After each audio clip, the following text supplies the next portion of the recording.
doctor Horacio Díez. Perdón, Álvaro. Sí, lo leímos ayer en Clarín. Vimos bueno, vimos la nota ayer nosotros. Online sale sí. Quiero aclararle que los jueces de la Corte fueron debidamente notificados cuando inició este juicio y fue puesta a disposición toda la documentación. Así que le voy a dar la palabra, ¿sí? Solamente quería, era una apreciación sobre lo que había expresado el diputado Germán Martínez. La Corte falló unos meses antes de que asumiera el ingeniero Macri una causa en la que había reclamado la provincia de Santa Fe, la provincia de Córdoba y la provincia de San Luis el 15% sobre una declaración que hacía el gobierno nacional en función de la coparticipación producto de lo que había sido fondo de protección, no recuerdo, el ANSES. ¿Y qué hizo el gobierno de Macri? Universalizó ese 15% a todas las provincias. Con lo cual, hoy es llamativo como provincia, como por ejemplo la de Santa Fe, tienen cientos de miles de millones de pesos por exportación. Y el gobierno nacional tiene que pedirle todos los meses al Tesoro, al Banco Central, que emita, no sé qué cosa, para poder financiarse. Entonces yo digo, hay que tener un poquito de equilibrio en los planteos. Hoy tenemos el mundo al revés, las provincias ricas por una nación pobre. Hoy hasta las municipalidades tienen la plata. Es raro todo, pero bueno, el problema eran los fondos de la Ciudad de Buenos Aires. Me parece a mí que el problema es otro, es más complejo. Lo que hicieron fue manotearle la plata. Y lo que pretenden ahora, para no pagar un fallo que la Corte tramitó y que, según leyó usted en la etapa previa a que empezáramos el debate, entre la primera y la segunda audiencia, el gobierno nacional mejoró la propuesta. Significa que reconocía que algo mal estaba. Si no, no hubiera mejorado la propuesta. Nada más, Presidenta. Muchas gracias. Ya lo vamos a tratar durante el tiempo. Gracias, diputado González y diputado Oliveto. Una sola cosa, los efectos de la versión taquigráfica.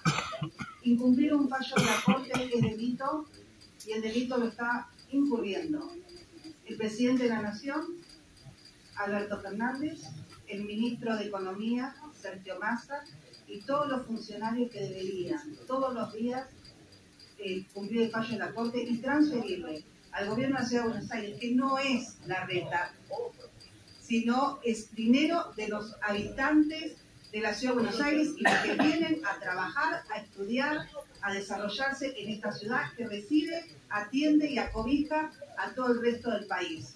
Ustedes quieren hacer esta cosa de que la Ciudad de Buenos Aires es rica, el interior es pobre, nosotros somos malos y ustedes son buenos. Los argentinos no creen eso porque conocen la gestión de la ciudad y conocen que cuando tienen un problema de salud, cuando necesitan venir a esta ciudad, se los trata, se los acobija y se los acompaña a gente de todo el país. Esa cosa de la antinomia Ciudad de Buenos Aires contra el interior me parece que da viejo y no está bueno. Y quiero decir esto, tengamos en cuenta que están el presidente de la Nación, el ministro de Economía, el titular del Banco Nación y otros funcionarios de menor jerarquía de esas caseras incurriendo en un delito penal que en algún momento van a tener que rendir cuentas en la justicia. Gracias, diputado Oliveto. Sí, diputado Casareto. Sí, volviendo un poquito al testigo ofrecido, acá se habló en relación al proceso político actual. Yo le refiero al momento del dictado del decreto que está en cuestión en enero del 2016. El ingeniero Macri, que firma el decreto, era jefe de gobierno de la Ciudad de Buenos Aires durante 2 periodos hasta fin del 2015. A los 15 días, 20 días de asumir la presidencia, firmó el decreto. O sea que si vamos a las excusaciones, tendría que haber dicho, bueno, yo le estoy dando más al distrito del que vengo, al que representé especialmente. Y Rogelio Frigerio, además de ser funcionario de 1994 en el gobierno nacional, era funcionario de la Ciudad de Buenos Aires hasta el momento del recambio. Había sido legislador porteño hasta 2013 y había sido presidente del Banco Ciudad de Buenos Aires hasta diciembre del 2015. O sea que a los 15-20 días de dejar el cargo a la Ciudad de Buenos Aires, firmó un decreto en favor de la Ciudad de Buenos Aires. Ahora nos encontramos con que a los 50 años resulta ser que Frigerio cambió el domicilio en Entre Ríos para ser candidato. Pero siempre tuvo domicilio en la Ciudad de Buenos Aires y fue funcionario de la Ciudad de Buenos Aires. Entonces Macri y Frigerio gobiernan la Ciudad de Buenos Aires, asumen el gobierno nacional, firman un decreto en favor de la Ciudad de Buenos Aires a las que representaban hasta 15 días atrás. Después, presidenta, está citado, usted en la agenda póngalo, pero elecciones va a haber siempre, porque para agosto hay una PASO, para octubre hay una general, y bueno, y en noviembre capaz hay segunda vuelta, entonces vayan metiéndolo en la agenda dentro del tema. Muchas gracias. Diputado, tenemos testigos que están esperando, así que tenemos que ya comenzar con el interrogatorio de los testigos. Sí, por favor. Diputada Brauer. No, bueno, yo también quería hablar como diputada nacional por la Ciudad de Buenos Aires. Quiero decir que siempre trabajé para la transferencia de la Policía Federal, pero tengo una enseñanza familiar, ética, que uno no tiene que quedarse con lo que no le corresponde. Recién la diputada decía que este aumento está relacionado obviamente con la transferencia de la policía. Obviamente que al transferirse la policía siempre exigimos que sean con los recursos correspondientes, por lo tanto esos recursos se tenían que transferir. Hasta ahí estamos totalmente de acuerdo. Ahora el gobierno de Macri pasa de 1,4 a 3,75, después a 3,5, y cuando el gobierno de Alberto Fernández pasa de 3,5 al 2,3, el jefe de gabinete de la Ciudad de Buenos Aires hace una serie de Twitter diciendo que para qué necesita, para qué le sirve esa plata que le sacaron. Es decir, ¿en qué pierde la ciudad ese 1,2 que le sacaron?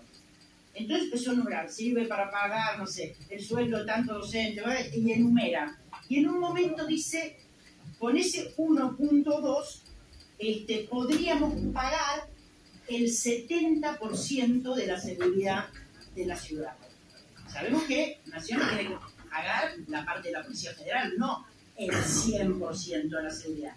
Entonces yo digo, si según Te Miguel, con el 1,2 pagamos el 70%. Con el 2,1 de más que le transfirió Macri, estaríamos pagando el 140% del total de la seguridad. Así que a confesión de parte, relevo de pruebas, claramente, dicho por su jefe de gabinete, esta transferencia fue excesiva y no corresponde quedarse con la plata que no, valga la redundancia, que no corresponde. Nada más. Gracias, diputada Brauer. Comenzamos con el testigo